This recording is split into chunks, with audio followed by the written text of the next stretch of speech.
नमस्कार। आज हम एक बहुत ही गहरे विषय पर बात करने वाले हैं, तैत्तिरीय उपनिषद। हाँ, नमस्कार। ये वेदांत के सबसे महत्वपूर्ण उपनिषदों में से एक है। बिल्कुल। और इसमें ब्रह्म मतलब वो परम सत्य और आत्मज्ञान की खोज, इसी पर सारा ध्यान है। सही कहा। और इसकी बनावट भी थोड़ी अलग है। 3 हिस्से हैं जिन्हें वल्ली कहते हैं। शिक्षावल्ली, ब्रह्मानंद वल्ली और भृगुवल्ली। हाँ, और वो नाम वाली कहानी भी दिलचस्प है। तैत्तिरीय, कैसे वो तित्तिर पक्षी। हाँ, कि उन्होंने ऋषि याज्ञवल्क्य द्वारा छोड़े गए ज्ञान को ग्रहण किया था। खैर, कहानियां तो कई हैं। सही।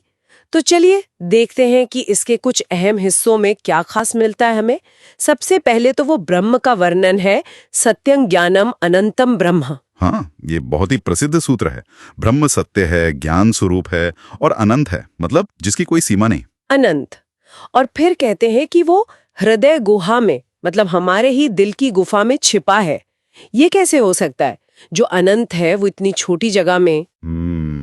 यही तो इसकी गहराई है। उपनिषद इशारा करता है कि वो परम तत्व कहीं बाहर खोजने की चीज नहीं, वो हमारे अपने ही अस्तित्व का मूल है। अच्छा। और वही सब चीजों का स्रोत भी है। वो एक क्रम बताते हैं ना, सृष्टि का। हाँ, वो ब्रह्म से आकाश, फिर वायु, अग्नि, जल, पृथ्वी। बिल्कुल। पृथ्वी से फिर अन्न और अन्न से मनुष्य। ये सिर्फ लिस्ट नहीं है, मतलब ये दिखाता है कि सब कुछ कैसे एक दूसरे से जुड़ा है, एक दूसरे पर निर्भर है। और सबका आधार वो एक ही ब्रह्म है। हाँ, परम स्रोत वही है। और इसी जुड़ाव को समझने के लिए, या शायद आत्मा तक पहुंचने के रास्ते को दिखाने के लिए, वो पंचकोश वाली बात भी आती है। 5 परतें। हाँ, पंचकोश, 5 आवरण जो आत्मा को ढके हुए हैं। जैसे आपने कहा था ना, प्याज की परतें। हाँ, प्याज की तरह। तो सबसे बाहर ये अन्नमय कोश, हमारा शरीर। फिर उसके अंदर प्राणमय कोश, जो जीवन ऊर्जा है। फिर मन वाला कोश, मनोमय। सही। फिर उससे भी सूक्ष्म विज्ञानमय कोश, यानी हमारी बुद्धि, समझ। और सबसे अंदर, आत्मा के सबसे करीब, आनंदमय कोश, आनंद का आवरण। तो ये परतें, ये हमें आत्मा के करीब कैसे ले जाती हैं? देखिए, ये मॉडल दिखाता है कि हम सिर्फ ये शरीर नहीं हैं। हर भीतरी कोश बाहरी कोश से ज्यादा सूक्ष्म है और उसे एक तरह से चलाता है। अन्न को प्राण चलाता है, प्राण को मन दिशा देता है, मन को बुद्धि समझती है, और बुद्धि के भी पार वो आनंद है जो आत्मा का स्वभाव है। मतलब खुद को परत दर परत जानना। हाँ, बिल्कुल। अपनी बाहरी पहचानों से हटकर असली स्वरूप के करीब पहुंचना एक तरह का नक्शा है ये आत्मखोज का। और इस खोज में ओम का भी जिक्र आता है। बहुत महत्व दिया गया है इसे। हाँ, ओम। इसे तो ब्रह्म का ही प्रतीक बल्कि स्वरूप ही माना गया है, सृष्टि का मूल स्वर। अच्छा। यज्ञों में, ध्यान में इसका प्रयोग मन को एकाग्र करने, चेतना को ऊपर उठाने के लिए होता है। कहते हैं ये पूरी वाणी पूरे अस्तित्व का सार है। तो सिर्फ एक अक्षर नहीं, बल्कि उस परम सत्य से जुड़ने का एक जरिया है। हाँ, एक शक्तिशाली माध्यम। ये तो हुई गहरी बातें, लेकिन शिक्षावल्ली में तो रोजमर्रा की जिंदगी के लिए भी सलाह है, सीधी सीधी। हाँ, बिल्कुल। व्यवहारिक शिक्षाएं, गुरु शिष्य को जो उपदेश देते हैं। सत्यम वद, धर्मम चर, स्वाध्यायान मा प्रमद, मतलब पढ़ने पढ़ाने में आलस मत करो। और वो भी मातृ देवो भव पितृ देवो भव। माता, पिता, गुरु, अतिथि देवता समान है। ये बातें तो आज भी उतनी ही जरूरी लगती हैं। है ही। ये सिर्फ नैतिक बातें नहीं, बल्कि एक संतुलित जीवन का आधार हैं। और दिलचस्प ये है कि तब भी इस पर अलग अलग मत थे कि सबसे महत्वपूर्ण क्या है। अच्छा। हाँ, कोई ऋषि सत्य को सबसे ऊपर मानते थे, कोई तप को, तो कोई स्वाध्याय और ज्ञान बांटने को।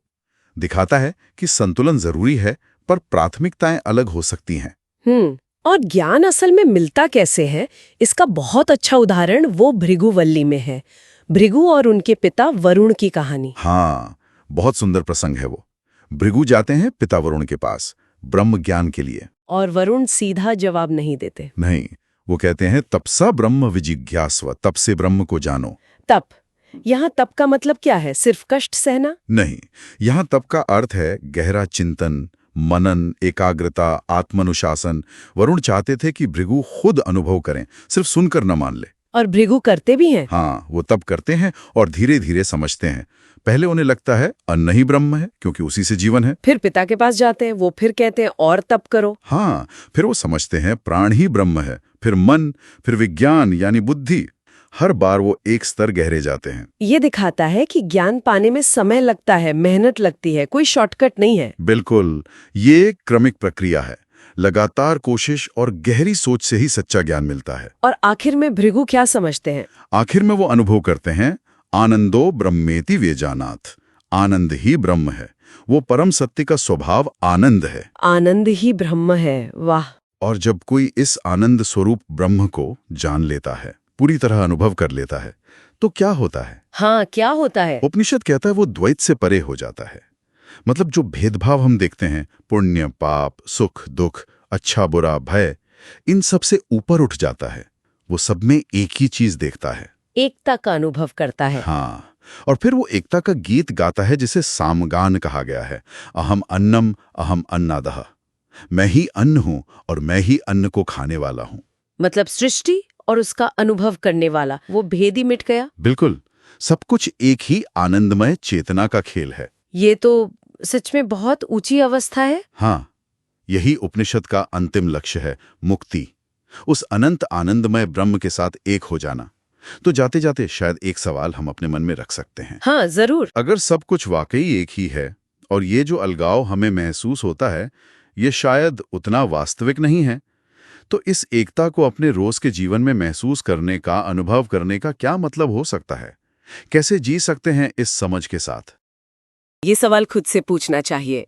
इस प्राचीन ज्ञान पर अपने विचार, अपने अनुभव नीचे कमेंट्स में जरूर साझा करें। बिल्कुल। और अगर ये चर्चा अच्छी लगी, कुछ काम की लगी, तो इसे लाइक करें, शेयर करें और हाँ, तंत्र क्वेस्ट को सब्सक्राइब करना न भूलें। हाँ, जरूर। अगली बार फिर मिलेंगे एक और गहरी पड़ताल के साथ।